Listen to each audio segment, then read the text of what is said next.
모든 영광을 하나님께, 모든 영광을 하나님께,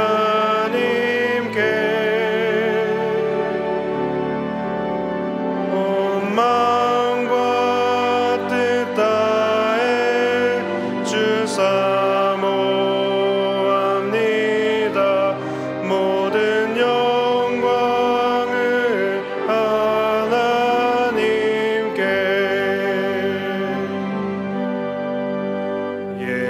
예수님 찬양 받으소서.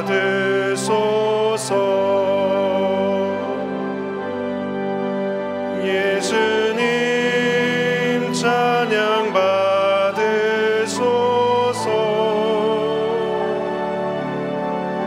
죄 사했네 우리 위해 성령 주셨네. 예수님 찬양 받으소서.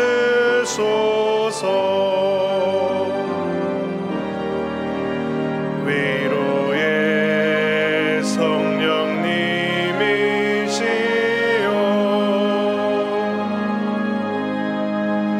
위로의 성령님이시여, 우리 안에 계셔서 늘 인도하셨네. 위로의 성령님이시여.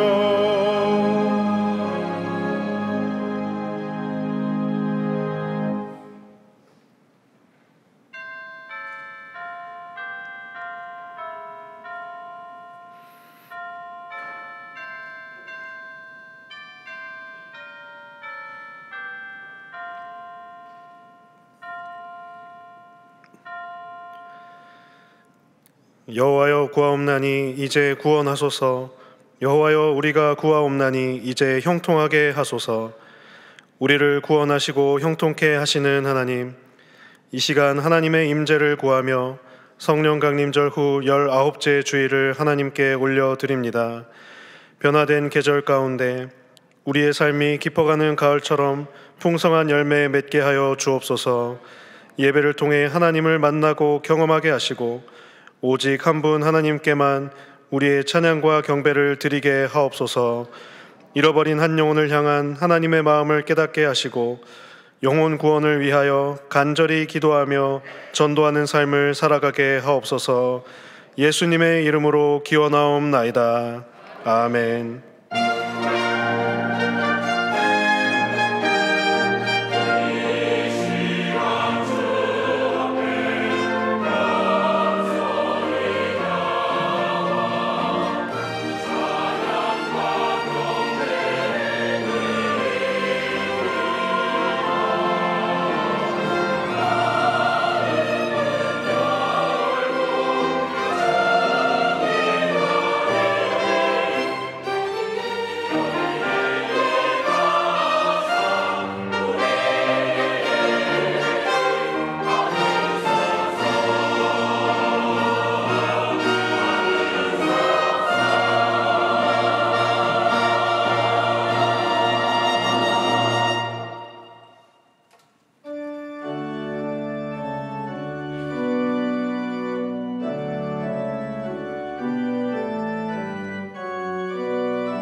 만유의 주 앞에 감사를 드리고 다 경배하면서 찬송을 부르세. 내 맘 열어 한 소리로 기뻐 주를 찬양하라.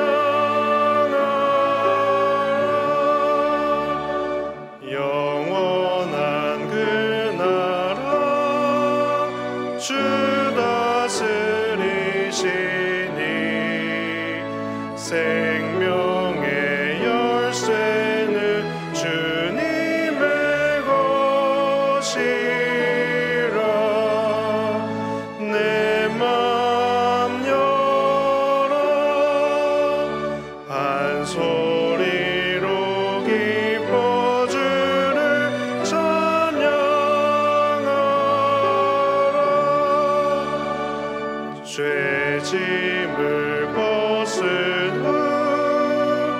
주 앞에 가리니 마음에 영원한 기쁨이 넘친다. 내 맘 열어 한 소리로 기뻐 주를 찬양하라. 참 소망 가지고 그날을 기리며 주 다시 오실 때 기쁘게 맞으리. 내 맘 열어 한 소리로 기뻐 주를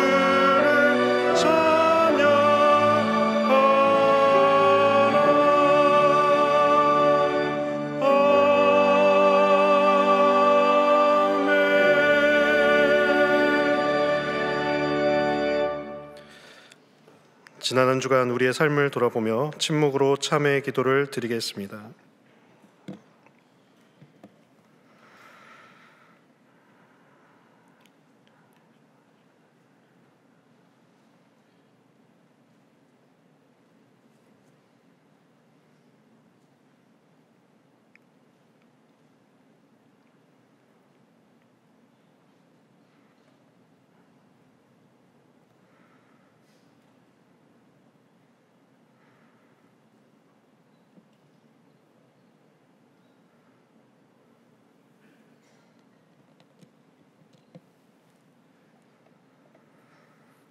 하나님께서 주시는 사죄의 말씀입니다.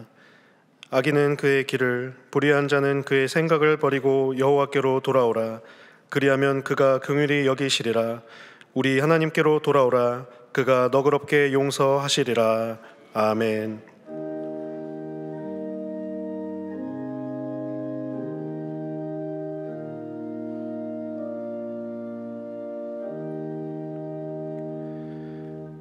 나는 전능하신 아버지 하나님, 천지의 창조주를 믿습니다. 나는 그의 유일하신 아들, 우리 주 예수 그리스도를 믿습니다.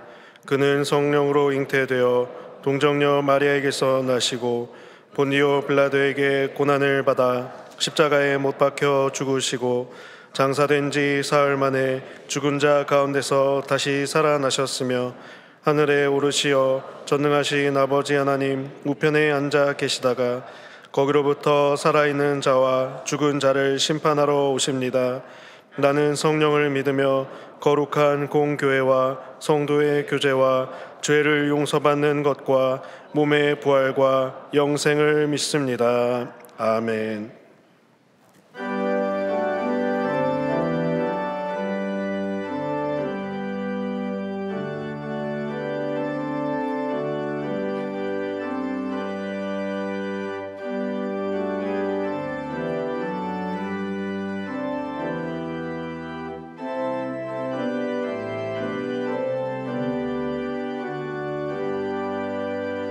놀랍다 주님의 큰 은혜, 우리의 죄를 속하시려 갈보리 십자가 위에서 어린 양 보혈을 흘렸네.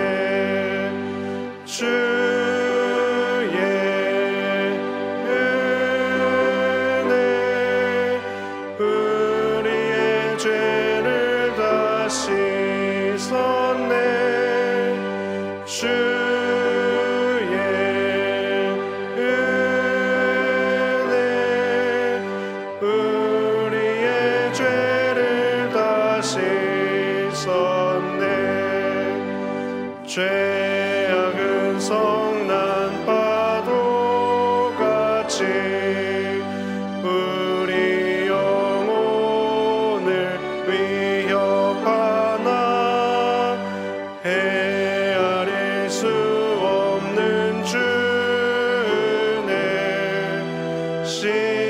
십자가에서 보이셨네. 주의 은혜 우리의 죄를 다시 썼네. 주의 은혜 우리의 죄를 다시 썼네. 죄악에 물든 영혼들을 주께서 피로 씻으시네. 지금도 흐르는 그 피에 눈보다 더 이게 씻으라. 주의 은혜 우리의 죄를 다시 썼네. 주의 은혜 우리의 죄를 다시 썼네. 피할 수 없는 그 은혜를 믿는 자에게 거저주네. 형제여 주 앞에 나와서 더 지체 말고 곧 받으라. 주의 은혜 우리의 죄를 다시 썼네. 주의 은혜 우리의 죄를 다시 썼네. 자막을 보시면서 함께 교회 공동기도를 드리겠습니다. 살아 역사하시는 하나님, 미국에서 사역하시는 성복근 조에스더 선교사님이 하시는 모든 사역이 성령의 은혜 안에 진행되게 하시고 귀한 복음의 씨앗이 뿌려지고 열매 맺는 역사가 일어나게 하옵소서. 제25기 전도 폭발 훈련을 통해 복음의 진리와 말씀으로 무장되어 전도의 사명을 충실히 감당하는 주님의 일꾼들이 세워지게 하옵소서. 기독교 학교를 통해 세상의 세계관을 따르지 않고 올바른 성경적 세계관을 따르는 믿음의 다음 세대가 세워지게 하옵소서. 담임 목사님의 영육간에 강건함을 주시고 가정과 사역 위에 하나님의 은혜와 평강이 충만하게 하옵소서. 아멘. 이제는 각 개인의 기도 제목과 작정한 한 영혼을 위하여 그리고 환우들을 위하여 기도를 드리겠습니다. 하나님 감사합니다. 성도님들이 가지고 나온 기도 제목에 선하게 응답하여 주시기를 간절히 원합니다. 작정한 영혼을 마음에 품고 기도하고 있습니다. 영혼 구원의 열매가 맺혀지게 하시고 때를 얻든지 못 얻든지 전도의 사명 감당할 수 있도록 인도하여 주옵소서. 말할 수 없는 기도 제목으로 탄식하며 울부짖는 성도들의 기도와 간구에 흠양하여 주셔서 작은 신음에도 응답하시는 주님께서 저들의 기도에 흠양하여 주시고 주님의 때와 시간에 주님의 방법대로 역사하여 주시고 인도하여 주시옵소서. 모든 기도 제목 주님께서 들어주시고 응답하여 주시기를 간절히 원하며 예수님의 이름으로 기도합니다.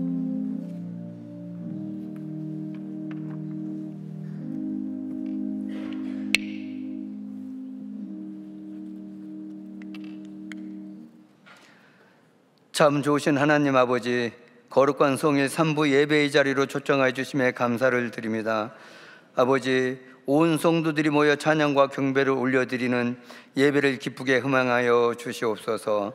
아버지, 가을의 열매들이 주렁주렁 열려 각자의 색깔로 멋을 내는데 우리는 열매 없는 무화과 나무처럼 한 영혼들을 주님 품에 안겨 드리지 못함을 회개합니다. 상한 갈대를 꺾지 않으시고 꺼져가는 등불을 끄지 아니하시는 주님, 긍휼히 여겨주시고 올려드린 한 영혼들의 마음을 터치하여 주셔서 행복 나눔 축제에 모두 나와 구원받기를 소원합니다. 허락하여 주시옵고 진정한 제자의 삶 살아가게 하옵소서. 아버지, 교회에 많은 교육과 행사들이 있습니다. 이번 권사 수련회에 많은 분들이 참석하여 영적으로 충만하게 하시고 어머니의 기도가 가정과 공동체를 살리게 하시고 대를 이어가는 기도의 삼귑줄이 되게 하옵소서. 때로는 주의 일 하다가 낙심하며 억울할 때도 있지만 주를 위해 참으며 주 뜻대로 사는 것이 이것이 나의 삶의 행복이기를 원합니다. 아버지, 어린이 중보기도 컨퍼런스를 통하여 목사님, 전도사님, 선생님들의 수고와 기도로 다음 세대들이 중보기도자로 바른 길을 가도록 지켜주시고 세상에서 어려운 일 당할 때 말씀과 기도로 믿음 잃지 않고 살아가도록 지켜주옵소서. 동안교회 교육부를 축복하사 영아부에서 청년에 이르기까지 자녀들의 공동체가 영적으로 육적으로 건강하게 회복되어서 주님과 동행하며 비전을 꿈꾸는 삶을 살아가게 하옵소서. 장년들을 축복하사 영육 강건하게 하시고 몸은 새하지만 영은 날마다 충만하게 하셔서 말씀 붙들고 기도하며 끝까지 믿음으로 천국 소망 의의 면류관을 받고 자라였도다. 착하고 충성된 종이라 칭찬받기를 소원하며 승리의 표대를 향해 날마다 감사하며 은혜로 살아가게 하옵소서. 하나님 아버지, 이 나라 민족을 불쌍히 여겨주셔서 대통령과 의정자들이 싸움을 멈추고 연합하여 백성들의 안위를 살펴서 경제가 회복되고 가정이 안정되어 의기로부터 자유하게 하시고 물질로 인해 재해 자리에 가지 않도록 지켜보아여 주옵소서. 아버지, 동안의 환우들이 많이 있습니다. 나파 아버지께서 치료하여 주시고 완치하여 주셔서 함께 나와 예배 드리게 하옵소서.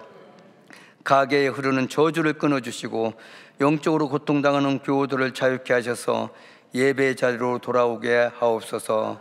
아버지, 세계 열방에 있는 선교사들의 눈물과 헌신으로 이단들이 사라져서 아버지 나라가 통치하는 나라가 임할 수 있도록 인도하여 주옵소서. 한국교회 영적 지도자들을 지켜주셔서 말씀의 검으로 골수를 쪼개는 영권을 허락하여 주셔서 온 성도들이 회개하며 오직 말씀, 오직 예수, 오직 은혜, 오직 믿음, 오직 하나님께만 영광을 올려드리는 제자의 삶을 살게 하옵소서.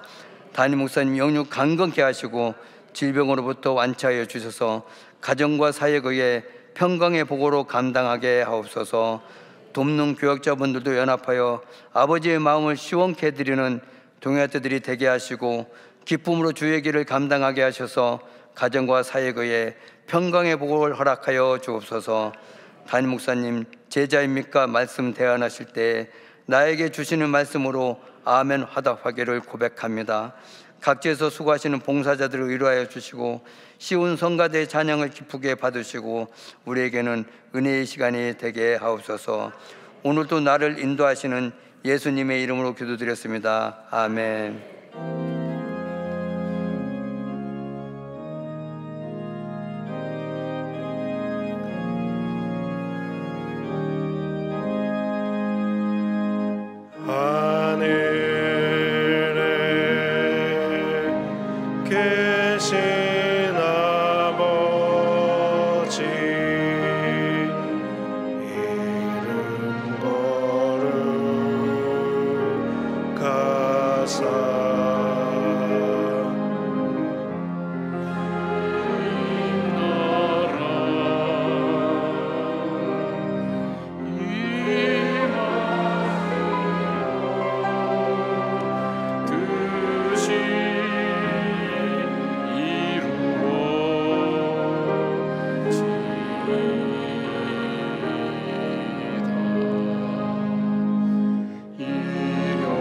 일용할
보신 하나님, 어떻게 제가 이 예배 자리에 있을 수 있었나요? 우리의 삶을 인도해 오신 그 주님을 다시 바라보며 우리에게 예배의 귀한 자리와 기회를 주신 하나님께 감사하게 하시고, 예배가 가능하도록 예수 그리스도의 보혈의 피로 우리를 하나님의 보좌 앞으로 인도하시는 성령님의 귀한 역사심을 통해서 예배가 하나님께 영광이 되게 하시고, 저희들에게는 삶의 응답이 되게 하시고, 힘이 되게 하시고, 산소망 되신 주님을 발견하는 복된 시간 될 수 있도록 하나님 함께하여 주시옵소서. 한 주일의 삶을 돌아봅니다. 많이 힘들고 어려운 삶의 여건 속에서도 믿음으로 살아내기 위해서 몸부림쳤던 지난 시간들, 일상에서의 우리의 모습들을 하나님 기억하셔서 매일매일 동행해 주셔서 보호하시고 인도하시고 공급해 주시는 그 하나님의 사랑을 저희들이 함께 누렸사오니, 그 은혜를 아는 자의 감사함이 우리 가운데 있게 하여 주시고, 하나님 우리를 부르신 그 부름에 응답하는 사명자의 삶이 우리 가운데 있도록 하나님 함께하여 주시옵소서. 하나님, 나라와 여러 가지 민족이 어려운 중에 있습니다. 이 땅에 주님 세워주신 위정자들 위해 하나님 진실로 가까이 하시고 역사하여 주셔서 하나님 백성들을 위하며 하나님의 두려움을 알게 하여 주시오며, 믿음 안에서 그들이 하나님 주님을 섬기며 살아가기에 부족함이 없도록 하나님 붙들어 주시옵소서. 아버지 하나님, 귀한 물질을 하나님께 올려드립니다. 나를 드리지 않으면 드릴 수 없는 물질입니다. 이 물질 속에 신앙 고백을 담았습니다. 주님을 사랑하는 마음을 담았습니다. 모든 것이 주께로부터 왔다는 귀한 고백을 담았습니다. 아버지, 예물을 받아주시고 하늘 곳간에 쌓아주실 뿐 아니라 예물이 쓰여지는 곳에 주의 영광 드러나게 하시며, 하나님 드리는 손길 위에 그 생업의 현장과 가정 위에 하나님 자녀 선들 위에 복과 은혜를 베풀어 주시고, 이 땅을 살아가며 물질로 범죄하지 않도록 때를 따라도 없는 하나님 은혜가 풍성하게 하시고, 영혼이 잘됨 같이 범사가 잘되고 강건한 축복이 임하게 하여 주시옵소서. 드리지 못하는 주님의 자녀들의 눈물의 예물도 기억하시사 드릴 수 있는 물질의 축복도 허락하시고 믿음의 부유함도 허락하여 주시기를 간절히 원합니다. 지금도 병상에서 예배를 드리는 주님의 자녀들, 아버지, 저희들은 아무것도 할 수 없습니다.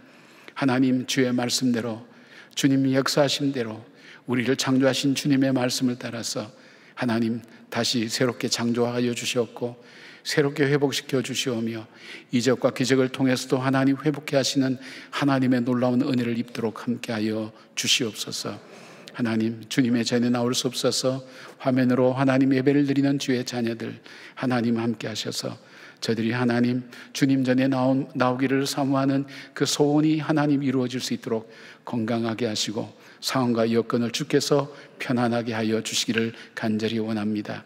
우리 예배의 주인 되신 예수님 이름으로 기도드리옵나이다. 아멘.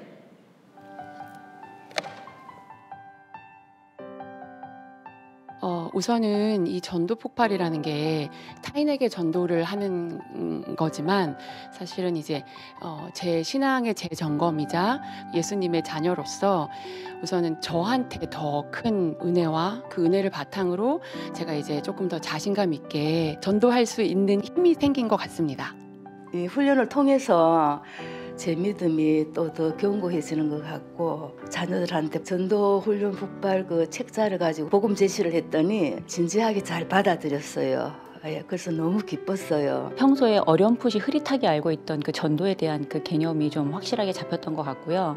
그리고 영혼을 사랑해야지만 구원할 수 있다는 거를 이번에 더, 그러니까 머리로만 알았던 것을 마음으로 더 확실하게 느끼면서, 제가 이걸 전도 폭발 훈련도 하게 하신 그 마음도 주셨으니 저는 주시는 마음대로 따라서 계속 열심히 순종하다 보면은 그때를 보게 하실 거라고 저는 믿고 있어요. 정말 더 간절한 사랑의 마음으로 부모님을 더 사랑하고 더 열심히 기도해야겠다라는 그런 마음을 좀 갖게 됐습니다. 所以经过传道的推荐，我开始听了这个传道爆发的这个课程。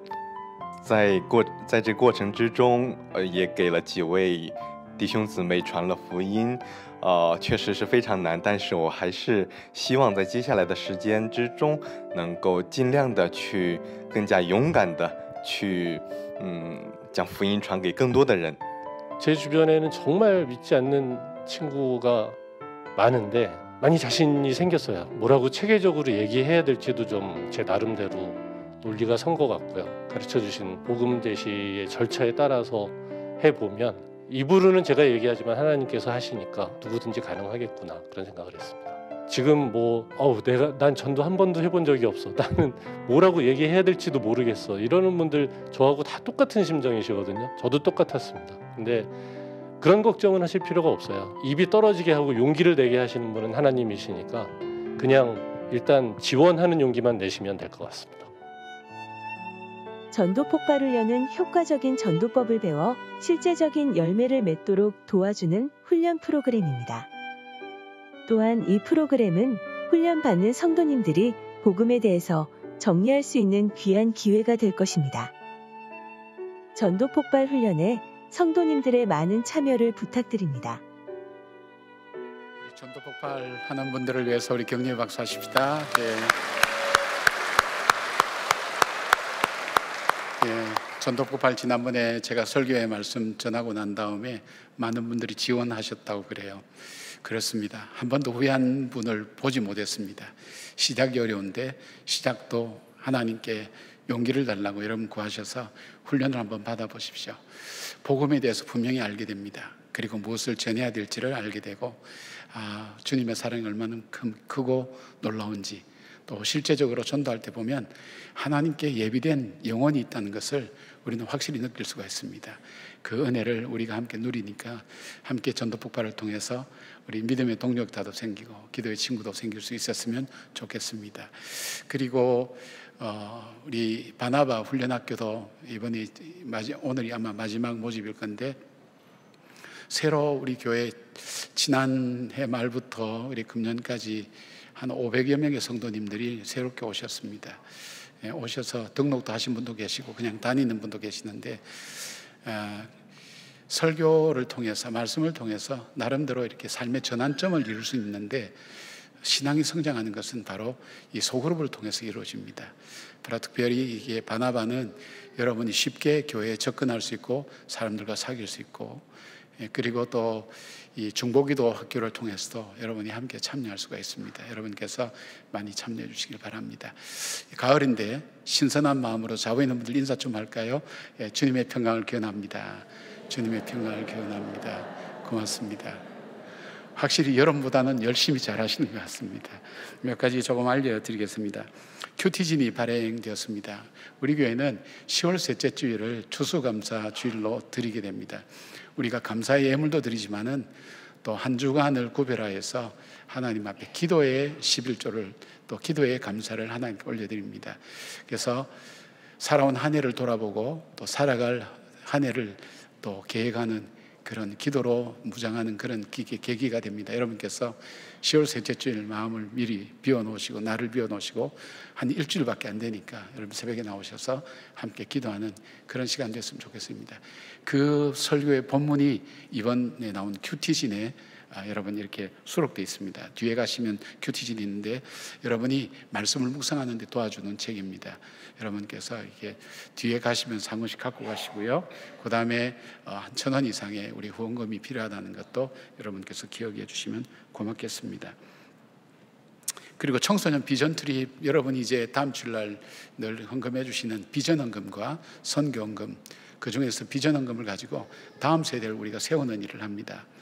우리가 1년은 우리 중학생, 또 1년은 고등학생에서, 중학생은 동남아로, 고등학생은 더 서유럽이나 또 동유럽 쪽으로 해서 종교개혁지를 다니면서 그곳에 선교사님 통해서 기독교 세계관을 배우게 됩니다. 참 예민하고 민감한 때인데 많이 바뀌고 새로워지는 것을 경험하게 됩니다. 여러분께서 기도해 주셔서 또 물질 후원해 주셔서 우리 자녀들을 잘 기를 수 있습니다. 근데 이제 이 아이들 이제 내년에는 우리 고등학생들이 이제 유럽을 가게 되는데 설명회가 오후 1시에 있습니다. 여러분 손자 손녀들이나 또 여러분 자녀들이 함께 참여할 수 있으면 좋겠다 생각하고요. 설명회 들어보시고 인원이 제한됐기 때문에 기본적으로 가기 전에 훈련을 합니다. 그리고 또 하나는 우리가 이 지역 동대문구 지역에 그 동대문 구청이나 동의 추천을 받아서 갈 형편이 못된 아이들 2명을 우리가 같이 데리고 갑니다. 모든 경비를 우리가 부담해서 그렇게 해서 어려운 상황 속에 갈 수 없는 그런 아이들을 데리고 가는 그런 사역이기도 합니다. 여러분께서 기도해 주시고 또 설명에 참석하셔서 또 귀한 은혜를 함께 나눌 수 있었으면 좋겠습니다.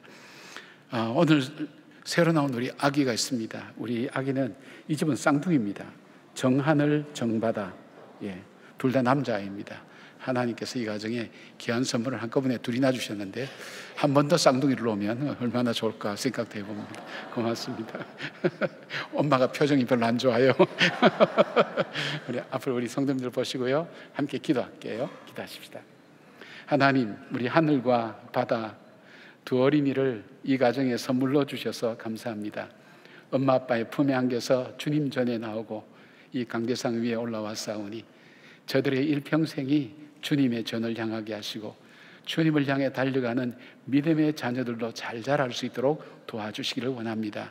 육체적으로 건강하여서 잘 자라게 하시고 장수하는 축복이 있게 하시고, 하나님, 그 마음이 온유하고 겸손하여서 땅을 기업으로 얻는 사람이 될 뿐 아니라 정한 마음을 창조하시고 정직한 영을 새롭게 하셔서 이 혼란한 세대 속에 하나님 믿음의 인생 기준을 가지고 구원의 즐거움을 누릴 수 있는 귀한 자녀로 자랄 수 있도록 도와주시옵소서.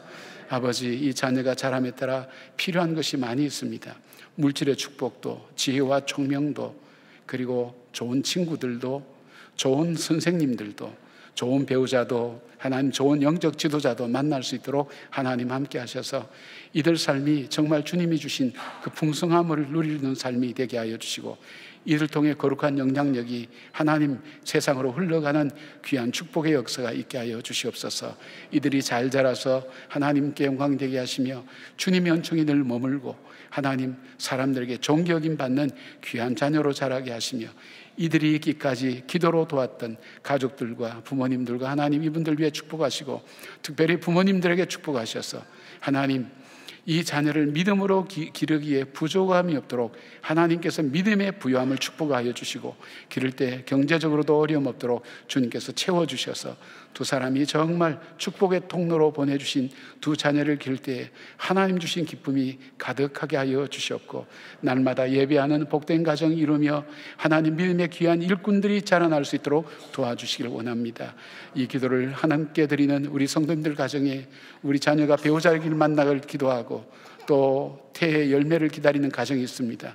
아버지께서 들어응답하시고 역사하여 주시옵소서. 주께서 우리 가운데 이 귀한 자녀들을 보내주셨사오니 우리 공동체가 잘 기르게 하시고 기도로 양육하는 저희들 되게 하여 주시옵소서. 이 모든 말씀 우리 주 예수 그리스도의 이름으로 축복하며 기도드리옵나이다. 아멘. 우리 박수로 축복해 주시기 바랍니다.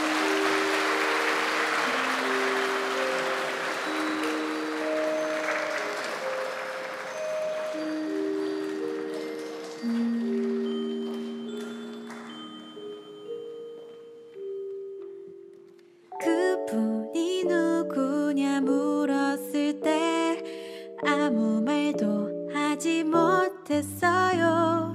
그분을 안다고 사랑한다고 말하지 못했죠. 그분 없이 살던 나의 삶 어둠 속으로 찾아오셔서 따라갈 빛 비춰주셨죠. 나 용기 내 주님 앞에 한 걸음. 주님 당신을 내 맘에 모셔요. 주님 당신을 더 알기 원해요. 주님 나에게 찾아오셔서 말씀해 주세요. 주님 당신께 내 마음 드려요. 나의 모든 것 주님께 드려요. 그분의 보배로운 피 나를 새롭게 하시네.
오늘 우리에게 주시는 하나님의 말씀은 누가복음 14장 25절에서 35절 말씀입니다.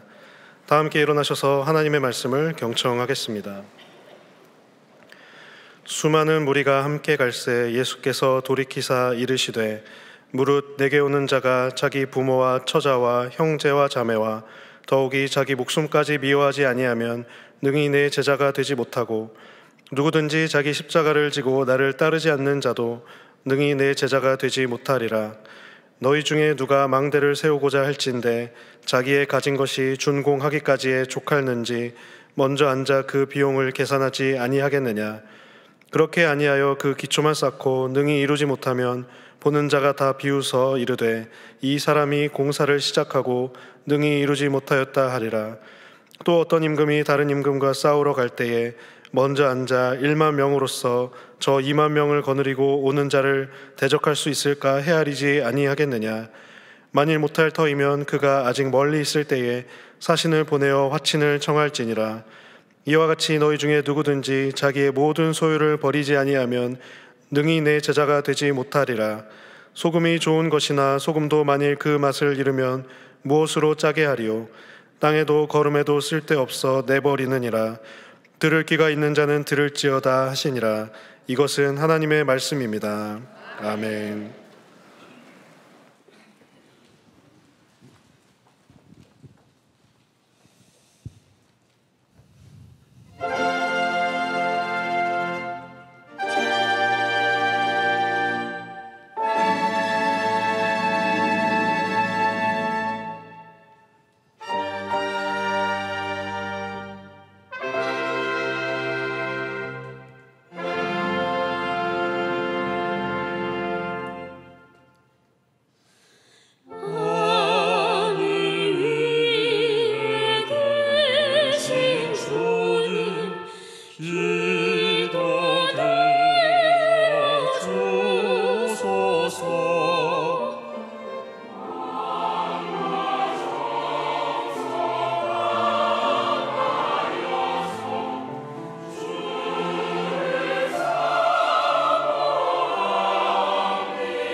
영원부터 영원까지 되신 주님께 영광.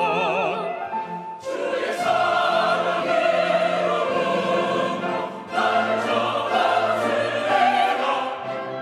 영광의 주 주로부터 우리들이 떼자 얻고 더욱 그의 품에 안기네.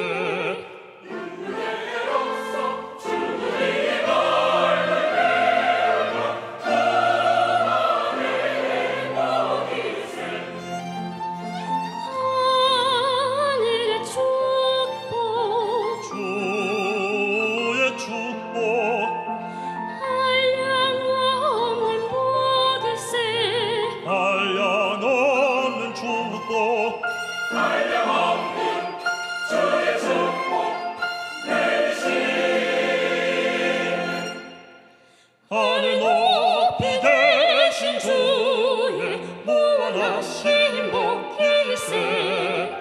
하늘의 지혜와 사랑 우리에게 주소서.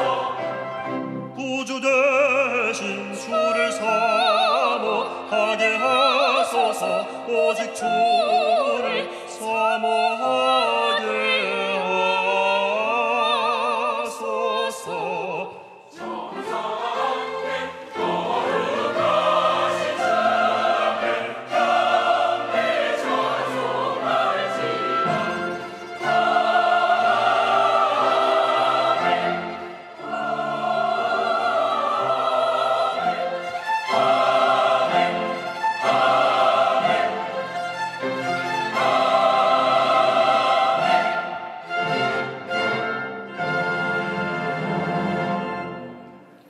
아멘.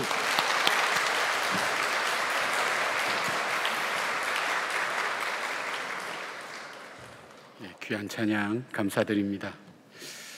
신앙생활 하다 보면 불편한 진실 같은 질문을 받게 됩니다.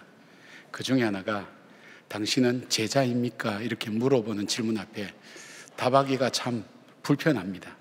왜냐하면 내가 예수를 믿고 교회 나오니까 제자 같기는 같은데 그렇다고 해서 제자라고 하기에는 내 삶이 그렇게 온전히 주님만 따라가는 삶이 아니라는 것을 알기 때문에 사실 이 질문 앞에 대답하는 것은 참 어렵습니다.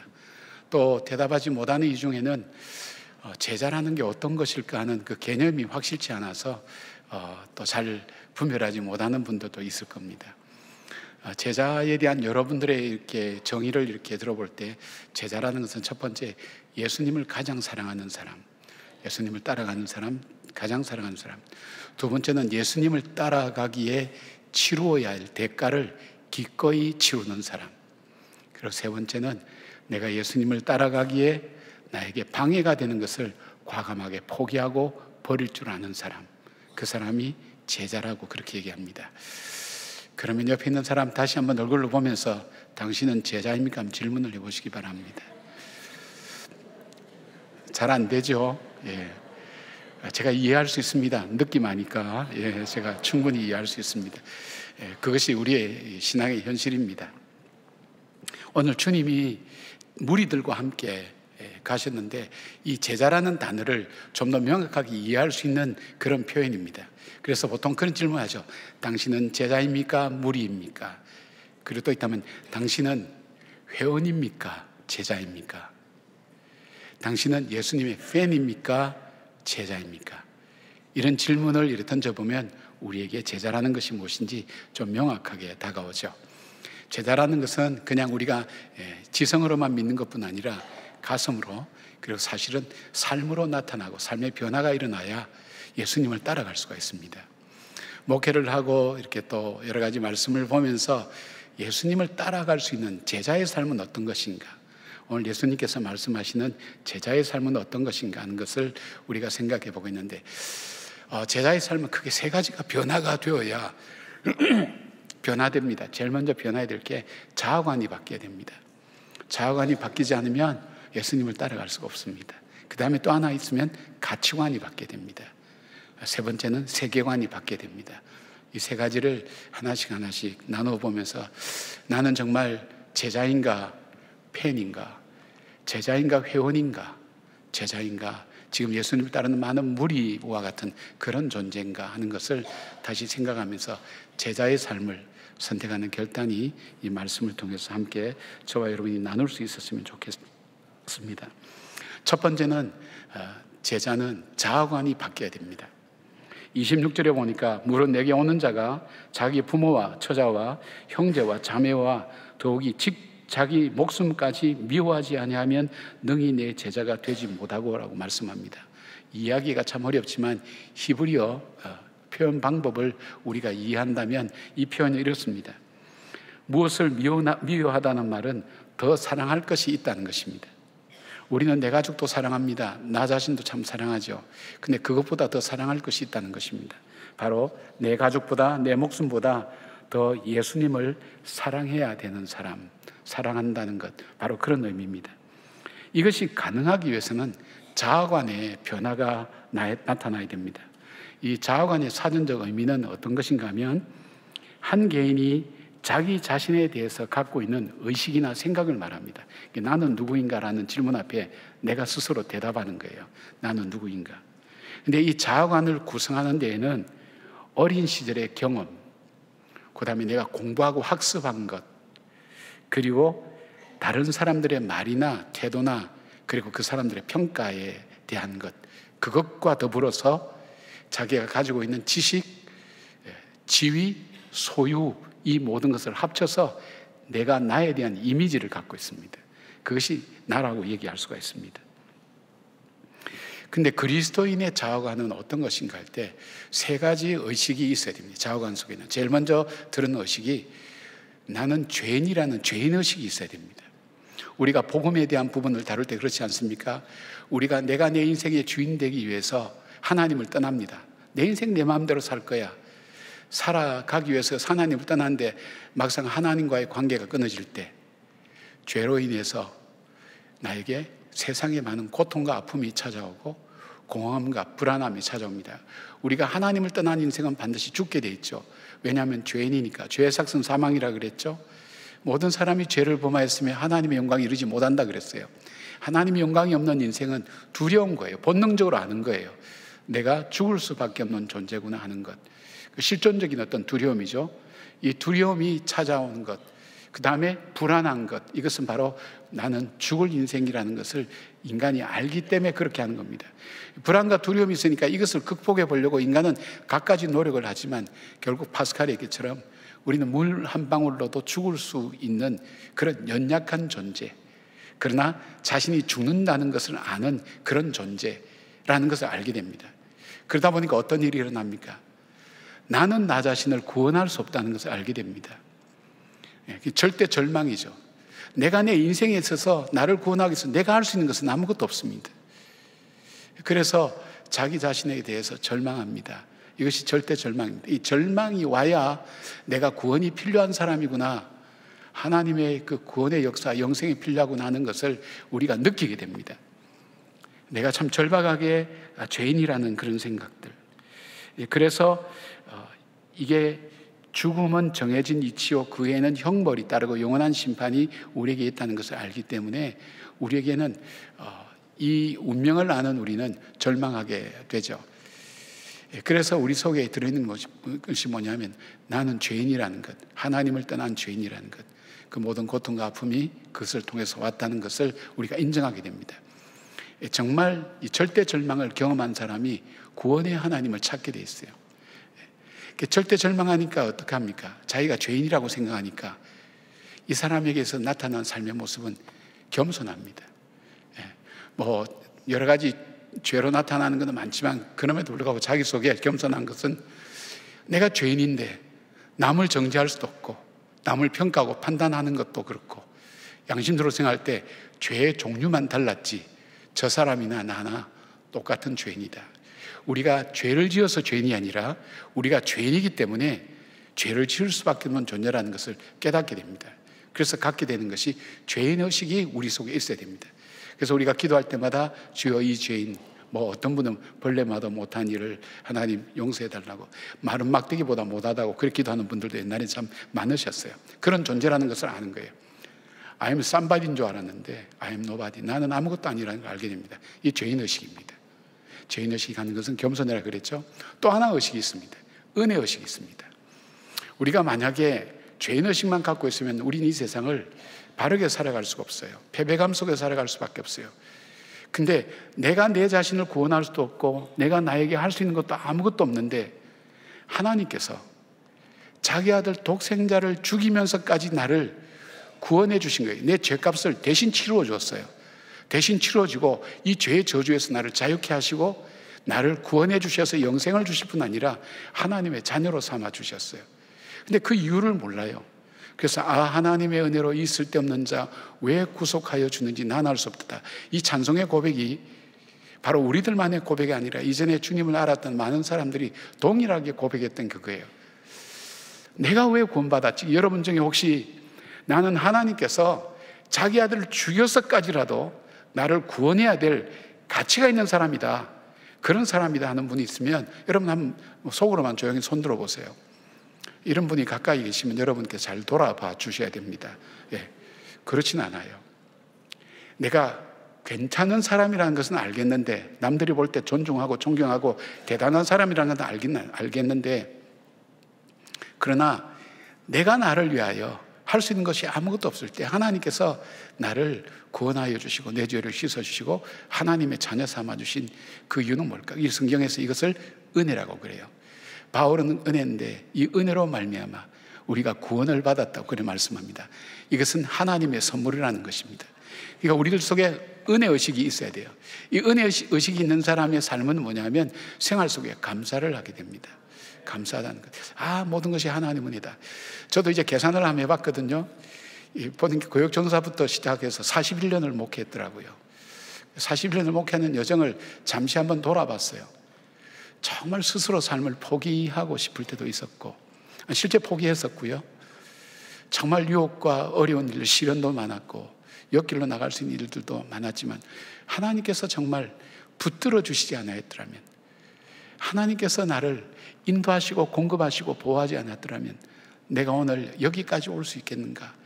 하나님의 은혜가 내 속에 들어오니까, 왜냐하면 나는 가치 없다는 걸 아니까, 내가 그만한 가치도 없는데 왜 그 아들을 죽이면서까지 나를 살려주시고 구속해 주셨을까? 그것도 하나님의 자녀로 삼아 주셨을까? 원수를 자녀로 삼는 것과 마찬가지거든요.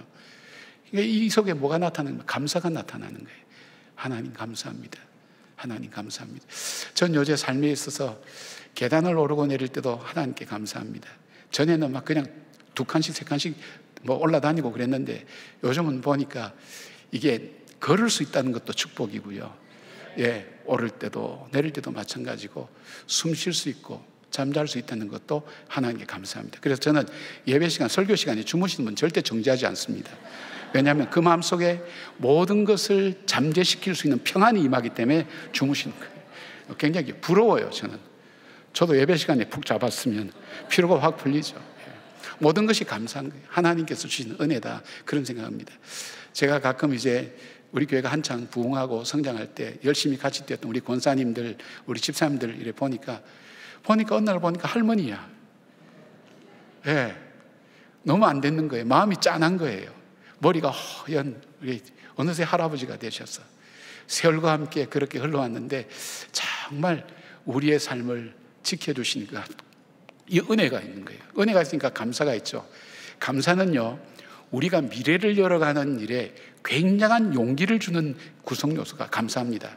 이것은 우리 예수 믿는 사람이 아니라 일반적인 사람도 감사에 대해서 연구하는 사람이 동일하게 얘기하는 겁니다. 우리의 미래를 열어가는, 내 삶을 열어가는, 어려움을 극복하는 굉장히 중요한 요소가 감사라는 것. 이 감사의식, 그러니까 우리가 은혜의식이 있고 또 하나 필요합니다. 그게 뭐냐면 우리에게 사명의식이 있어야 됩니다. 자, 한번 보십시오. 가치 없고 보잘것없는 나, 근데 나를 구속하여 주셔서, 근데 구속하여 주셨는데 하나님의 아들까지 십자가에 못 박아 죽이면서까지 나를 구속하여 주셨을 때 뭔가 주님께서 나에게 원하는 게 있지 않겠어요? 내 삶이 가치 있다고 여기기 때문에 주님께서 나에게 그런 구원을 베풀어 주신 거 아니겠어요? 그러면 내 가치는 뭔가? 나에게 사명이 있다는 것, 하나님께서 내게 맡겨주셔서 감당하기를 원하는 사명이 있다는 것, 그것을 깨닫게 됩니다. 내가 연약하지만은 때로는 연세도 많고 힘도 없고 뭐 여러 가지 어려운 것도 많고 가난하고 그 다음에 보잘것없고 많이 배움도 없고 그렇다 할지라도 나는 나대로의 가치가 있다는 것, 하나님께서 나를 살려주신 이유가 있고 하나님 자녀 삼아주신 이유가 있다는 것을 깨닫는 것, 거기에서 사명의식을 갖게 됩니다. 하나님께서 내게 원하신 삶이 있구나. 이 사명의식이 있는 사람은요, 열정이 있습니다. 이 사명을 가지고 사는 사람은요, 주저하지 않고 흐트러지지 않습니다. 그리고 눈이 반짝반짝 빛납니다. 봉사하는 것도 다르고요, 그 다음에 기도하는 것도 다르고요, 찬양하는 것도 다르고요. 뭔가 달라요. 여러분, 교회라는 공동체가 이상한 공동체 아니에요. 저는 그 생각도 해봤어요. 뭐 그런 얘기 했다 그러잖아요. 뭐 변호사 자녀들 셋이서 뭐 얘기를 했는데, 변호사는 아이는 그래, 우리 아빠는 종이로 몇 자 적어주고 돈 받아와. 그러니까 의사는 우리 아빠는 칼 들고 몇 번 하면 돈 받아와 그러더래요. 그러니까 목사 아들은 할 말이 없는 거예요. 우리 아빠는 예배 시간에 많은 사람이 돈을 걷어가지고 우리 아빠한테 갖다 줘. 신기하잖아요. 한번 생각해 보세요. 다른 데서 가서 돈 내면 여러분 얼마나 큰 소리 쳐요. 돈 내고 큰 소리 치죠. 근데 교회 와서는 어떻게 해요? 하나님, 제가 온전히 드리지 못했습니다. 죄송합니다. 이상하잖아요. 다른 데는 봉사하면 알바를 써요. 알바비가 나와요. 여기는 봉사하고도 주님, 제가 온전히 헌신하지 못해서 죄송합니다. 봉사하고도 돈 받는 거 하나도 없어. 뭐만 받아요? 욕만 받아요. 네. 신기하잖아요. 하나님께서 내게 주신 그 사명, 그 사명이기 때문에, 열정이기 때문에 이 일을 감당하는 거예요. 여러분, 얼마나 하나님께서 내게 주신 이 공동체가 얼마나 귀하고 감사한 것을 보게 됩니다. 이런 정체성의 변화가 일어날 때 우리의 삶 속에 삶의 변화가 일어나는 거예요. 내 마음의 변화가 일어나고 내 생각이 바뀌어지고 내 행동과 내 삶이 바뀌어지는 거예요. 여러분, 우리가 대표적으로 잘 아는 사람 베드로라는 사람이 있어요. 여러 번 말씀을 들어서 알지만 이 사람은 자기가 대단한 존재라고 생각했을 거예요. 왜요? 이 사람은요, 제자들이 알지도 못하는 주는 그리스도시요 살아계신 하나님의 아들이라는 정확한 신앙 고백을 드렸던 사람이에요. 예수님께 칭찬받았어요. 예수님이 얼마나 귀하게 보신지 이 베드로에게 예수님이 붙여주신 이름이잖아요. 베드로, 너는 반석과 같은 존재다. 베드로다. 이름을 주님께서 지어주셔서 내 이름 바꿔주셨어요. 내 이름 바꿨다는 건 운명을 바꿔줬다는 얘기거든요. 물 위를 걷는 기적을 체험했어요. 또 변화산에서 예수님이 변화되어서 엘리야와 모세와 함께 있는 걸 보면서 이는 내 사랑하는 아들이라는 것, 하나님의 아들이라는 것을 체험했던 사람. 그리고 이 사람은 다른 사람들이 다 떠난다 할지라도 나는 주님만을 떠나지 않겠습니다. 그 생각을 가졌어요. 여러분, 그러니까 베드로의 마음속에는 자기는 뭘까요? 나는 이런 사람이야, 대단한 사람이라는 생각을 가졌잖아요. 그래서 주님 앞에서도 큰 소리 쳤잖아요. 근데 주님께서 십자가에 잡혀서 대제사장의 집에서 재판받을 때에 주님이 보고 계신데도 자기가 3번 예수님 부인했어요. 근데 주님께서 자기가 큰 소리 칠 때 너가 닭 울기 전에 3번 나를 부인하리라 하는 그 말씀이 생각나서 밖에 나가서 통곡했어요. 왜요? 나라는 존재는 참 보잘것없구나. 아무것도 아니구나. I'm nothing. 나는 아무것도 아니구나. 내 의지도, 내 노력도, 내 모든 것도, 내가 할 수 있는 것도 아무것도 할 수 없는 죄인이구나. 그렇게 해서 이 베드로는 예수님이 부활하신 무덤에 제일 먼저 들어갔어요. 제일 먼저 달려간 사람은 요한인데 요한은 못 들어가고 있을 때 베드로는 안으로 들어갔어요. 예수님 부활하신 걸 확인했어요. 그런데도 불구하고 그는 나는 아무것도 아닌 존재구나, 보잘것없는 존재구나 해서 자기 옛 직업으로 돌아갑니다. 근데 배신자요 실패자인 이 베드로를 예수님이 찾아오세요. 부활하신 예수님 찾아오세요. 그리고 떡과 고기를 준비해서 먹이시고, 그리고 뭐라 그래요? 딴 거 물어보지 않아요. 너 왜 그랬어? 물어보지도 않고 네가 날 사랑하느냐? 3번에 걸쳐서 3번 부인했으니까 아마 예수님께서 회복시킨다고 말씀하시겠죠. 3번에 걸쳐서 네가 날 사랑하느냐? 주께서 아시나이다. 내 양을 먹이라, 내 양을 치라. 새로운 사명을 주셨어요. 베드로의 삶이 그때부터 바뀝니다. 요한복음 21장을 넘어서 사도행전에 가면 베드로가 교회를 위하여, 하나님 주님을 위하여 자기 생명을 바칩니다. 자기보다 더 사랑합니다. 주님을 헌신해서 살아갈 수 있는 거예요. 이것이 어디서부터 왔어요? 바로 이 자기 정체성의 변화에서 온 거예요. 사랑하는 여러분, 나는 이 신앙생활 하면서 나에게는 정말 죄인의식이 있는가? 남을 정죄하고 비판하고 비난하는 것보다도 내 자신을 먼저 살펴보고 분별할 줄 아는 그런 내 자신이 나에게 있는가? 겸손한가? 나에게는 감사한 것이 있는가? 일상을 당연하게 생각하고 안 되는 것은 왜 이리 안 될까 불평하고 원망하는 것이 아니라 일상의 작은 것까지도 참 감사하다. 나를 구속해 주신 그 영생의 축복과 산 소망을 가지고 살아가는 내 인생이 참 귀하다. 이 인생을 주신 하나님께 감사하다 하는 은혜의식, 그리고 나를 지금도 살려주신 하나님, 이 사명이 있으니까 하는 거예요. 무슨 바나바 같은 거 만들어 놓고 맨날 일 시키고 알바비는 주지도 않고, 그런데 수고했다고 말도 제대로 안 하고 욕만 들어먹고. 근데 왜죠? 열정이 있기 때문에 하는 거예요. 주님을 따르는 열정. 주님을 따르기 위해서 치러야 될 대가를 치르는 사람, 바로 그 사람이 제자인 걸 봅니다. 두 번째로 바뀌는 것이 뭐냐면 이 가치관이 달라져야 됩니다. 가치관. 27절 보니까 누구든지 자기 십자가를 지고 나를 따르지 않는 자도 능히 내 제자가 되지 못하리라, 그렇게 말씀합니다. 주님은 부정적인 이 표현을 써서 3번이나 제자의 조건에 대해서 말씀하고 있거든요. 이 가치관이라고 하는 것은 사전적 의미가 뭐냐면 무엇이 옳고 좋고 바람직한 것을 판단하는 관점, 기준이라고 그렇게 얘기할 수 있어요. 그래서 이 가치관은요, 내가 행동하고 그리고 내가 선택하는 일에 직접적으로 영향을 주는 것이 이 가치관입니다. 여러분이 오늘 예배 시간에 이렇게 참석하신 것 보면 여러분이 예배 시간이 나에게 있어서 정말 가치 있다고 생각하기 때문에 오늘 다른 일 중단하고 오신 거예요. 한 분 한 분이 귀한 결단을 하고 오신 거예요. 어떤 분이 그래요. 목사님, 제가 참 요즘 힘들어서 교회 못 나가서 죄송합니다. 이런 얘기하는 분들이 있어요. 그럴 때 제가 드릴 수 있는 말씀이 그거예요. 그러기 때문에 나와야 됩니다. 왜냐하면 예배는 나와서 내가 소진하고 더 힘들고 부담 안고 그런 것이 아니라 예배를 통해서 하나님 주신 새로운 공급을 받기 때문입니다. 그리고 이 시련과 어려움 그 너머에서 지금도 나와 동행하실 뿐 아니라 이 어려움을 넘어서서 주께서 베푸실 영광이 있다는 것을 믿기 때문에 오늘 이 시간을 선택한 겁니다. 그렇죠. 우리 가치관이라고 그렇게 얘기할 수 있죠. 그런데 이제 예수님의 제자가 된다는 것은 자기 십자가를 지고 예수님을 따르라고 그랬어요. 십자가라고 하는 것은 일반적으로 짊어지고 싶지 않은데 짊어져야 되는 것, 감당하기 참 어려운 일, 이걸 일반적으로 통념적으로 이 십자가라고 그렇게 얘기해요. 어느 한 사찰에서 스님들끼리 회의를 했습니다. 주지 스님이 말합니다. 이번 일은 참 큰일인데 어느 스님이 맡아주시겠습니까? 그럴 때 스님 한 분이 주지 스님, 이번에는 제가 십자가를 지겠습니다. 이렇게 얘기했다 그래요.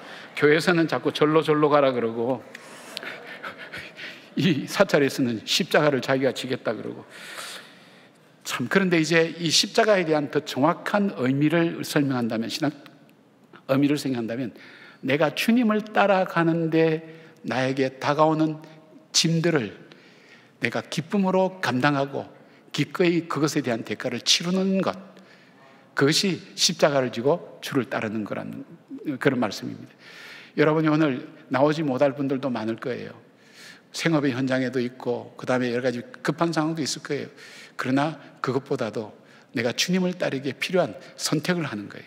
선택해서 나오신 것처럼 그렇게 바나바로 섬기고 중보기도 학교하고 전도법을 훈련받고 하는 것은 그만한 가치가 있다는 것을 여러분이 알기 때문입니다. 근데 이 가치 때문에 갈등을 많이 겪어요. 한 사람이 빌리그람 목사님한테 그렇게 질문했다 그래요. 목사님, 주일날 예배 가야 되는데 제가 기르는 소가 그냥 구덩이에 빠졌습니다. 어떻게 해야 될까요? 이 빌리그람 목사님이 소를 건져야죠. 그런데 그 소가 매주일마다 빠지면 그 소 파세요. 매주일마다 지각하면 여러분 생각을 다시 해보세요. 여러분, 이거는 지각을 한다는 것은 일관성이 있어서 꾸준히 하시니까 좋게 볼 수도 있지만은, 그러나 예배에 대한 마음은 아니에요. 예배에 대한 가치를 우리가 더 두어야 돼요. 자, 그리고 예수님의 모습을 한번 볼까요? 예수님은 십자가의 고통을 피하고 싶었어요. 할 수 있으면 거두어 달라고 간절히 기도할 때에 땀방울이 핏방울 됐다 그랬어요. 겟세마네 동산에서. 이 땀방울이 핏방울 되는 것을 학자들이 그런 얘기를 해요. 이게 너무 신경 쓰고 간절하게 하면 모세혈관이 터져서 이 땀방울이 핏방울로 바뀐다는 거예요. 그 정도로 싫었어요. 주님, 할 수만 있으면 피하게 해달라고 계속 하나님께 간청하잖아요. 우리가 아는 횟수만 해도 3번이잖아요. 겟세마네 동산에서 하나님께 간절히 짊어지고 싶지 않다는 거예요. 그러나 예수님은 어떻게 했습니까? 그 십자가의 길로 갑니다. 왜냐하면 나는 피하고 싶지만 내가 이 십자가를 지고 갈 때 하나님께서 하나님의 뜻을 이루시고 하나님이 영광 받으실 뿐 아니라 내 삶도 더 귀하고 복되게 하실 그 주님을 믿었기 때문입니다. 히브리서 12장 2절에는 이렇게 말씀해요. 믿음의 주요 또 온전하게 하신 이인 예수를 바라보자. 그는 그 앞에 있는 기쁨을 위하여 십자가를 참으사 부끄러움을 개의치 아니하시더니 하나님 보좌 우편에 앉으셨느니라 말씀하면서 예수님을 보라고 합니다. 로마서 8장 18절에 바울은 생각하건대 현재의 고난은 장차 우리에게 나타날 영광과 비교할 수 없도다 말씀합니다. 좀 더 우리 피부에 와닿는 말씀이 있어요. 히브리서 11장 24절부터 26절까지 보니까 믿음으로 모세는 장성하여 바로의 공주의 아들이라 칭함받기를 거절하고 도리어 하나님의 백성과 함께 고난받기를 잠시 죄악의 낙을 누리는 것보다 더 좋아하고 그리스도를 위하여 받는 수모를 예굽의 모든 보화보다 더 큰 재물로 여겼으니 이는 상주심을 바라봄이라. 하나님의 그 거룩한 영광을 바라본 거예요. 내가 삶에 있어서 어려운 일들, 짊어지고 싶지 않은 짐을 진다 할지라도 이것이 주님께서 내게 맡겨주신 일이라면 내가 그것을 기쁨으로 짊어지고 감당할 때 주님께서 영광을 받으시고 하나님의 뜻이 이루어질 것이고, 그리고 이 고난과 시련과 이 십자가 그 이후에 베풀어 주실 하나님의 영광이 있기 때문에 오늘 이 고난과 시련도 이겨내며 나갈 수 있는 거예요. 여러분 살다 보면 여러분 중에는 장애인을 기르는 부모님도 있어요. 그리고 원수 같은 남편하고 사는 사람도 있고요, 여우 같은 여자하고 사는 사람도 있어요. 죽으라고 말 안 듣는 그런 자식들도 있고요. 참 왜 많은 자식 중에 하필 이 자식이 내 자식이 됐는가, 그런 부모들이 적지 않아요. 그런데 또 시댁의 짐도 짊어져야 되죠. 또 친정의 짐도 있고 처가의 짐이 있는 사람들도 있고 다양한 짐들이 우리들 속에 다 있어요. 육신의 연약함의 모습들도 있어요. 그러나 내가 이것을 기쁨으로 감당해 나갈 때에 주님의 뜻이 이루어지고 주님께서 영광 받으시고 뿐만 아니라 내 삶을 귀하고 존귀하게 하실 그 하나님의 영광의 자리에 참여하게 하실 그 하나님의 약속이 나에게 있다는 것을 믿고 묵묵하게 감당하며 성령의 도우심을 구하는 사람, 바로 그 사람이 예수님을 따르는 제자라는 것입니다. 지난 9월 23일 날 23년간 루게릭 병을 앓았던 박성일 승일 희망재단 공동대표가 세상을 떠났습니다. 일간지에 그게 이제 보도가 됐는데, 이분은 연세대학교와 기아자동차에서 농구 선수로 활동했고 2002년에는 프로농구 울산 모비스에서 코치로 일하다가 루게릭 판정을 받고 23년간 투병해 왔어요. 키는 2m 2cm인데 유명한 농구 선수인 그에게는 이 병은 받아들일 수 없는 일이었어요. 이 병은 근육이 움츠러들고 딱딱해지면서 운동신경 세포가 사멸하는 질병인데, 이것은 병이 진행될수록 스스로 움직일 수 없게 됩니다. 주로 3년에서 5년 정도 지내다가 세상을 떠나는 걸로 그렇게 알려져 있습니다. 근데 이분은 23년을 앓다가 마지막에는 겨우 눈동자만 움직일 정도 되고 있으면서 대화를 하고 끝까지 있었어요. 근데 그가 2002년에 그 병이 발병됐을 때 자기 옆에 있는 사람에게 그렇게 얘기했어요. 나에게 남은 시간이 얼마인지 모르지만 그 시간을 무의미하게 보내고 싶지 않다. 그렇게 해서 자기와 같은 루게릭 병을 앓고 있는 사람, 그 사람들을 위해서 무언가 하고 싶었어요. 계속 하나님께 기도했겠죠. 그리고 이 루게릭 환자, 이 병에 걸린 사람을 위해서 요양병원을 지을 꿈을 꿨어요. 그리고 꼼짝하지 못하면서 그리고 이 재단을 만들어서 이 병원을 작년에 착공했는데 금년에 완공되기 얼마 전에 세상을 떠난 겁니다. 그런데 그는 이런 얘기를 했다고 그래요. CGN TV 보니까 이리 나와요. 나를 통해 주신 달란트를 루게릭 환자 도와주시기를 주님은 바라는 거야. 그리고 그가 좋아했던 말씀이 이사야 41장 10절 말씀, 내가 너를 도우리라. 꼼짝도 하지 못하면서도 남들이 하지 못할 큰 일들을 우리 교회 간증왔던 시원이라는 그 형제와 함께 일들을 이루어내면서 많은 환자들을 위해서 귀한 선물을 남기고 이 땅을 떠났어요. 한번 생각해 봐요. 자기의 고통을 받아들일 수 없어요. 힘들지만 의미 없는 인생이 아니라 하나님께서 나를 보내시고 이 병을 보내실 때 하나님 계획과 뜻이 있다는 것, 그걸 받아들였어요. 그러나 거기에서 멈추지 않고, 그러면 주님께서 이 병을 나에게 주신 이유가 무엇일까?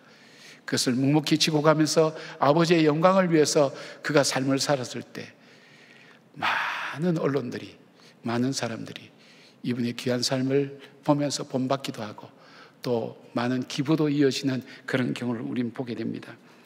나에게 주신 것, 이거 극단적인 예만 있는 거 아니에요. 일상생활 속에서 하나님께서 내게 평안을 주셨고 풍요로움을 주셨다.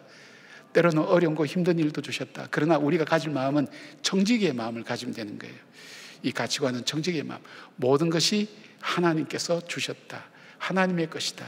하나님께 내 인생이 있다는 것을 내가 확신하는, 그리고 내게 허락하신 것을 그 주인을 위해서 쓰는 청지기의 그런 마음을 가지고 살아가는 사람, 그 사람이 바로 제자의 길을 걷는 사람인 것을 보게 됩니다.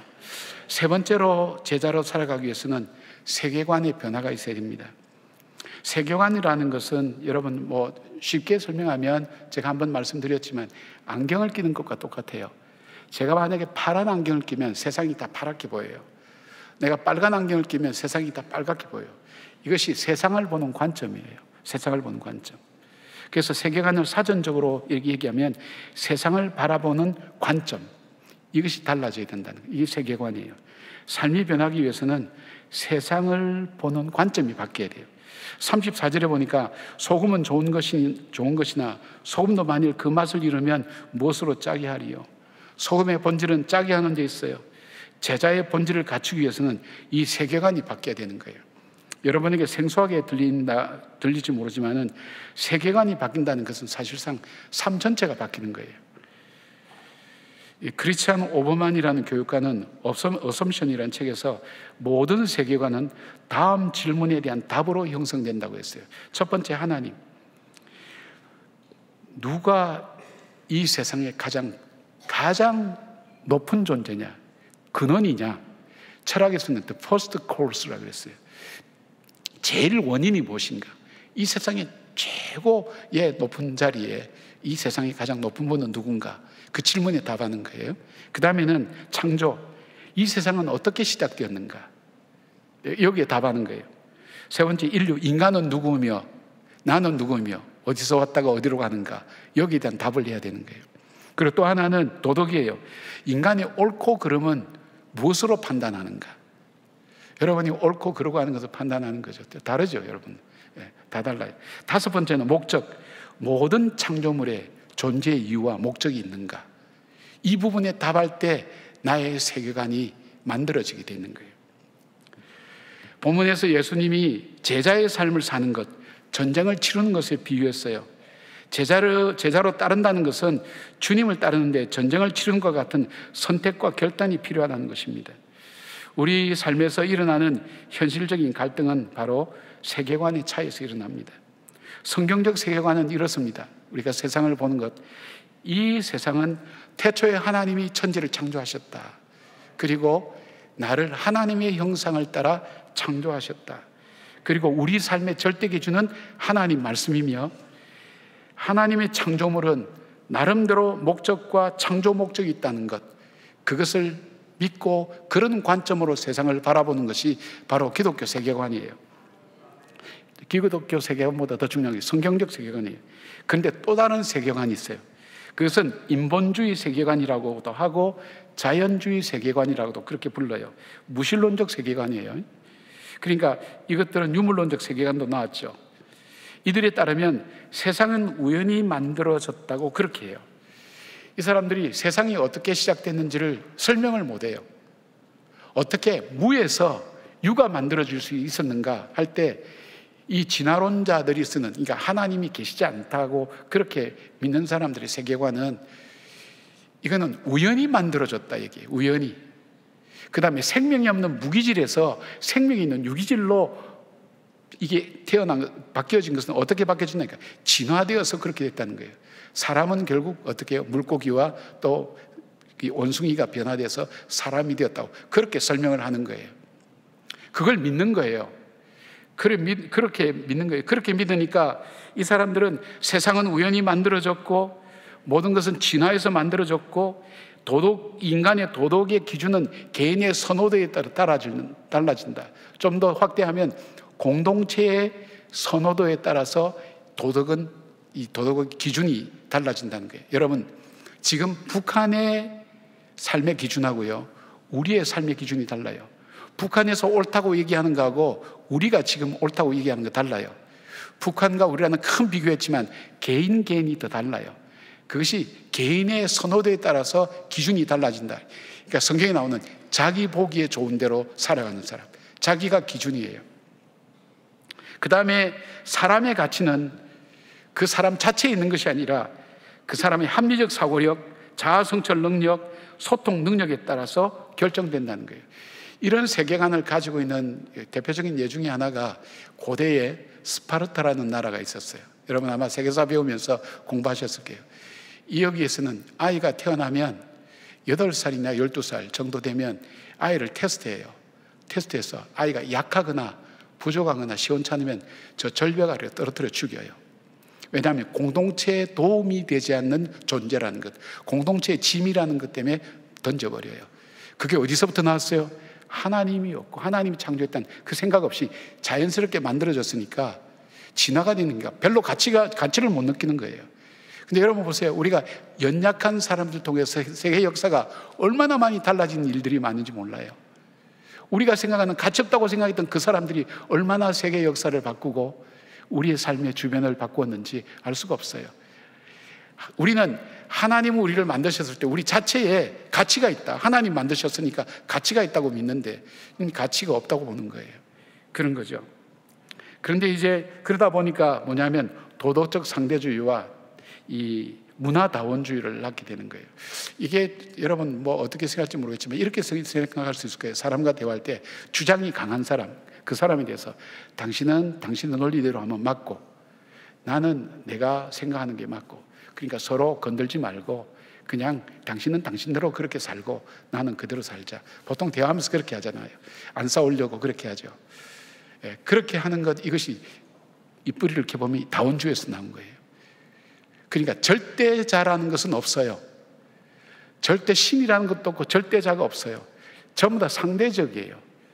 그러니까 거기에 따르는 부분이 문화와 교육에 들어오기 시작한 거예요. 전에는 정치, 경제에만 국한됐기 때문에 일반인들은 정치 원래 저런 거야 뭐 이렇게 생각하지만 이게 교육과 문화에 새롭게 들어오기 시작하니까 우리 피부로 느끼는 거예요.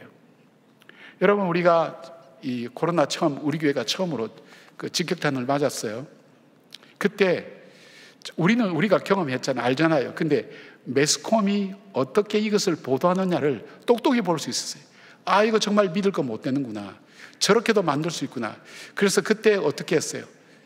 9시 뉴스 보고 자야 된다고 우리가 보통 일반적으로 습관이 되어 있어요. 어른들은 특별히 그럴 거예요. 뉴스를 그대로 믿어버려요. 그러나 이것이 뭔가 왜곡되고 잘못됐구나 하는 것을 보면서 9시 뉴스 보시지 말라고, 안 봐도 세상 돌아간다고, 대신 하나님 말씀을 하자. 그래서 9시마다 우리가 유튜브로 사도행전을 함께 묵상했던 그 기억이 있잖아요. 여러분 마찬가지예요. 그러니까 뭐냐면 문화 속에 파고들어요. 그러니까 문화 속에 파고드니까 비디오나 뭐 유튜브, 비디오는 지나갔고요. 유튜브나 매스컴이나 매스미디어에 굉장히 집중해서 이 자연주의 세계관을 계속해서 퍼뜨리고 있는 거예요. 이것에 의해서 원칙을 정하고 결정하는 거예요.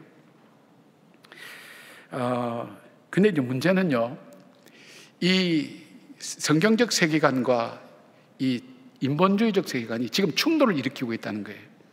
엄청난 충돌이 일어나는 거예요.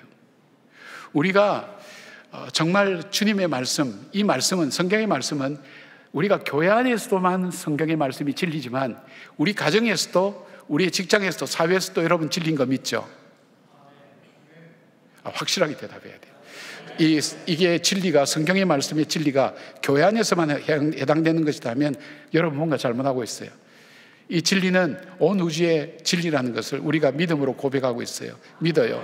가정에서도 하나님 말씀대로, 교회에서도 세상에서도 하나님 말씀대로, 이게 진리예요. 왜 우리가 이 말씀을 믿죠? 하나님 우리를 창조하시고, 우리를 창조하실 때 하나님의 매뉴얼을 만드셨어요.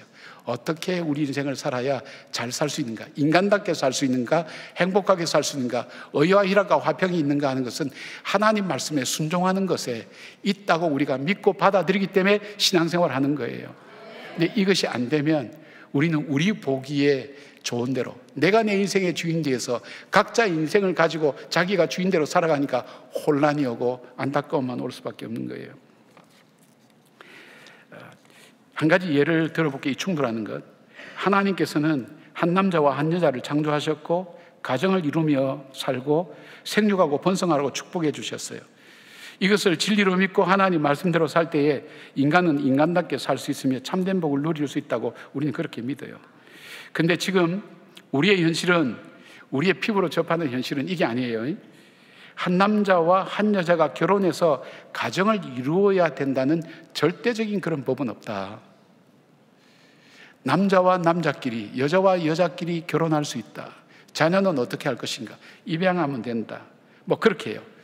그래서 이 동성애적인 어떤 취향과 이 모든 것들에 대한 암시하는 것이 드라마 속에, 영화 속에, 그리고 노랫말 속에, 그리고 심지어는 아이들 학교 교과서에 있단 말이에요. 제가 들었던 얘기인데 유치원아이가 자기 딸이 와서 그러더래요.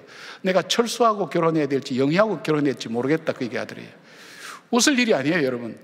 여러분 자녀들의 교과서도 한번 살펴볼 필요가 있어요. 이런 교육을 알게 모르게 공교육에서 계속해서 시키고 있단 말이에요. 그래서 기독교 학교가 굉장히 중요한 거예요. 기독교 세계관으로 못 가르치게 만든 거예요. 심지어는 뭐 교과서도 지금 새로 만들고 있어요. 그것도 검인을 해줄지 안 해줄지 몰라요. 이런 상황 속에서 우리에게 잘못된 것을 배우게 되는 거예요. 이렇게 될 때 어떻게 되죠, 여러분? 우리의 삶은 무너지고 가정이 깨어져요. 입양하면 되지 그런데 아이가 자라면서 보니까 남자가 하나는 엄마고 하나는 아빠야. 얼마나 정체성의 혼란을 겪을까요? 그리고 그렇게 된다면 생육하고 번성하라는 주님의 말씀이 적용이 될 것 같습니까? 그리고 반드시 결혼해야 된다, 그런 법도 없어요. 그러니까 어떻게 살아요? 안 하고도 평범하게 살 수 있다고 생각하는 거예요. 그런 생각이 자연스럽게 우리 피부 속에 자리 잡고 있는 거예요. 그런데 이제 더 심각한 문제가 있어요. 교육과 문화 속에 파고들 뿐 아니라 더 심각한 것은 이것을 법으로 만들어서 동성끼리 결혼하거나 또는 동성끼리 만나는 것을 잘못된 것이라고 하고 죄라고 말하면 처벌받을 법을 지금 만들려고 하는 거예요. 이것이 여러분 흔히 많이 들어봤던 포괄적 차별금지법이라는 그럴듯한 이름으로 이것을 만들고 있어요. 그렇다면 여러분, 제가 오늘 이 설교 더 이상 못합니다. 그리고 미국 같은 경우는 목사님이 동성끼리 결혼하는 것 주례해 주었다가 주례를 거부를 했다가 감옥에 가기도 했어요. 그리고 웨딩 케이크 만들어 달라고 동성이 왔는데 나는 동성애자들한테 웨딩 케이크를 만들 수가 없다고, 그래서 그 사람 벌금 내고 감옥에 가고 그런 일들이 일어나요. 그런 일들이 일어나는 거예요. 그냥 우리가 그들을 사랑하고 뭐 혐오 뭐 이런 식으로 표현해요. 이 표현은 기독교에서 쓴 적 없어요. 자기들이 만든 단어예요. 정말 그들을 사랑해야 돼요. 귀하게 여겨야 되고 복음을 전해야 돼요. 그건 사실이에요. 그런데 인권이나 평등이라는 그 포장 속에 이 부분을 알게 모르게 뿌리 깊게 이 유물론적인 사상이죠. 네오마르크시즘에서 나온 거니까 유물론적인 사상, 자연주의적인 이 인본주의적인 이 세계관을 우리의 삶 속에서 계속해서 우리에게 밀고 들어오는 거예요. 이것이 갖고 있는 기본 사상이 뭐냐면 해체입니다. 해체. 그래서 가정도 교회도 그리고 우리의 사회도 해체하고 새로운 세계를 만든다는 거예요. 자기들이 주장하는 그 세계를 만든다는 거예요. 여러분 어때요? 그 영향을 그리스도인들도 많이 받고 있어요. 미국 PCUSA 같은 데서는 동성애 결혼하는 것도 허용했어요. 교단에서. 성경에 분명히 기록되어 있는데도, 말씀되어 있는데도 그것이 사회적인 트렌드가 되고 있어요. 흐름이 되고 있어요. 그래서 어느 신학교는 보니까 이것을 잘못됐다고 얘기했다가 신학교 교수에서 잘렸어요. 그러니까 이것을 이야기하는 사람은 정말 인권도 모르고 무식할 뿐 아니라 자기 종교만 고집하는 사람이라는 인식을 계속 프레임을 그렇게 씌우면서 표현을 못하게 만드는 거예요. 이게 범으로 만들어지면 교회는 진리를 잃어버리는 거예요. 굉장히 중요한 시점에 와 있다는 것을 우리가 알게 되는 거예요. 그럼 어떻게 되죠? 개인의 삶은 무너져요. 왜 무너지는가? 여러분, 우리나라도 에이즈, 그 면역결핍증 그 병 에이즈의 청정구역 나라가 아니라 관리 대상이 됐습니다. 최근에 되고 특별히 청소년들에게 있어서 이 청년들에게 있어서 에이즈가 급증하고 있다고 통계적으로 그렇게 나왔어요. 우리 안창호 인권위원장 그 청문회 때 보니까 그런 얘기 했잖아요. 이것이 통계대로 사실이라면 국민들의 건강을 위해서도 알려야 된다고 얘기하잖아요. 여러분 이제 분별하셔야 돼요. 성경은 시대를 분별하라 그랬어요. 때가 악하다고 얘기했어요. 이 세계관에 대한 변화가 없이는 우리는 진실로 제자의 길을 따라갈 수 없는 겁니다. 제자는 어떤 사람일까요? 하나님 말씀을 믿는 사람입니다. 하나님 말씀이 우리의 절대 삶의 기준이 됩니다. 이 말씀을 따라서 리차드 포스터가 말한 것처럼 돈을 사용할 때도 성에 대해서도 권력에도 적용되면서 살아가고 인간관계와 시간 사용에도 이것이 나타나야 되는 것입니다. 이 세상은 하나님께서 창조한 것으로 그날 나름대로 가치가 있고 목적이 있음을 우리가 믿습니다. 그리고 하나님께서 직접 만들어주신 가정과 교회가 얼마큼 소중한 것인가 하는 것을 우리는 그렇게 믿고 받아들이고 있습니다. 인권과 평등, 평화와 정의가 하나님으로부터 나오는 것을 믿습니다. 그래서 우리 일상이 심지어는 어렵다 할지라도 낙담하지 않고 소망을 가지고 바라보는 것은 하나님이 창조하셨고 분명히 모든 일을 주관하신 하나님께서 이 가운데 함께 계신다는 것, 그리고 반드시 주님께서 약속하신 대로, 말씀에 약속하신 대로 이루어 주실 것이라는 것을 믿고 살아가기 때문에 인내하며 나갈 수 있는 것입니다. 사랑하는 여러분, 주님은 우리에게 제자로 살기를 원하십니다. 제자가 무엇일까요? 제자는 예수님을 가장 사랑하는 사람. 그 위해서는 정체성의 변화가 와야 된다 그랬죠. 예? 우리에게 바로 이 자아관이 바뀌어야 되는 거예요. 그 다음에 예수님을 따르기 위해서 치러야 될 대가를 기쁘게 당연하게 치르는 사람, 그 사람이 제자라 그랬어요. 그리고 더 나가서 내가 예수님을 따르는데 방해되는 것을 과감하게 포기하고 버릴 줄 아는 사람. 사랑하는 여러분, 저와 여러분이 제자로 살아가기를 원합니다. 그렇게 말씀하시는 주님의 말씀을 따라 우리의 삶이 바뀌어지고 정말 소금처럼 세상 속에 맛을 내는 그런 인생으로 살아가는 저와 여러분 되기를 바랍니다. 아멘. 기도하겠습니다. 우리에게 말씀을 주셨습니다. 유다나 이스라엘이 강대국에 의해서 군사적으로 열세여서 망한 것이 아니라 하나님의 말씀을 지키지 않아서 망했다고 선지자를 통해서 말씀하셨고, 주님의 율법을 무시했다고 그렇게 말씀을 합니다. 주님, 우리 속에 내가 보기에 좋은 대로, 내가 내 인생의 기준이 되고 내가 하나님이 되어서 스스로 판단하고 결정한 이 삶이 얼마나 하나님 어려움을 만들어내는지 우리는 압니다. 주님, 이제는 단순히 예수를 믿는 사람 그것만 아니라 주님의 제자로 살아가는 저희들 되게 하여 주시옵소서. 정말 예수님을 가장 사랑하게 하시고 예수님을 따르기 위해서 치러야 될 대가를 치를 수 있고, 그리고 예수님을 따르기에 내 삶의 거추장스럽고 힘든 부분들은 과감하게 포기하는 귀한 주님의 사람 되어서 주님의 제자로 살아가는 거룩한 영향력을 온 세상에 증가하는 주의 사람으로 살아가게 하여 주시옵소서. 예수님의 이름으로 기도드립니다. 아멘. 우리 다 같이 일어나셔서 찬송가 1절 4절만 부르겠습니다.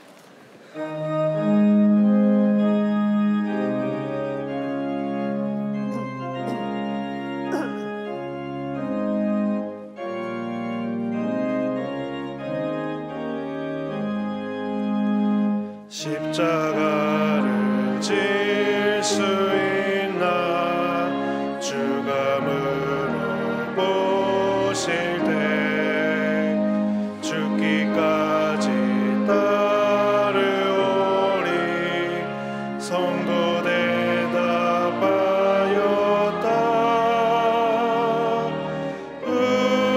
우리의 심령 주의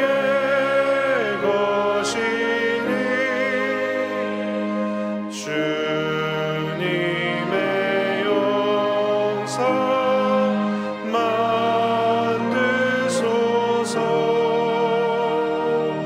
주 인도 따라 살아갈 동안 사랑과 충성 늘 바치오리라. 이런 일 다 할 수 있나 주가 물어보실 때 용감한 자 바울처럼 선뜻 대답하리라.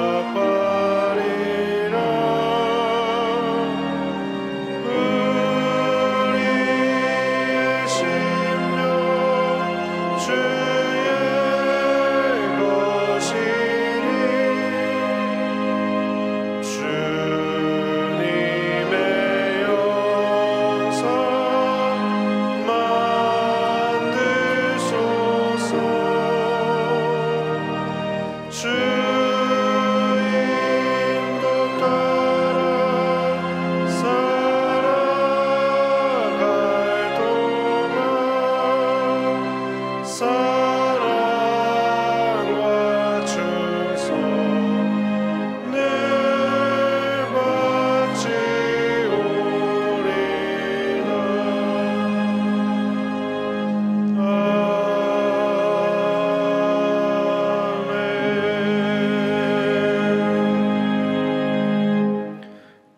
이달의 말씀을 함께 선포하시겠습니다. 임금이 대답하여 이르시되 내가 진실로 너희에게 이르노니 너희가 여기 내 형제 중에 지극히 작은 자 하나에게 한 것이 곧 내게 한 것이니라 하시고 아멘. 이제는 우리 주 예수 그리스도의 은혜와 우리 하나님의 사랑과 성령님의 깨닫게 하심과 동행하여 주심과 감화 감동하심이 제자로 정말 살기를 다짐하고 연습도 반복도 없는 인생 구원해 주신 그 하나님의 은혜를 기억하며 주께서 우리에게 맡겨주신 사명을 감당하기 위해서 하나님 앞에 성령님의 도움을 구하고 그렇게 살아가기를 다짐하는 한 분 한 분 머리 위에 그리고 이 나라와 이 민족 위에 지금부터 영원까지 함께 하시기를 간절히 축원하옵나이다. 아멘.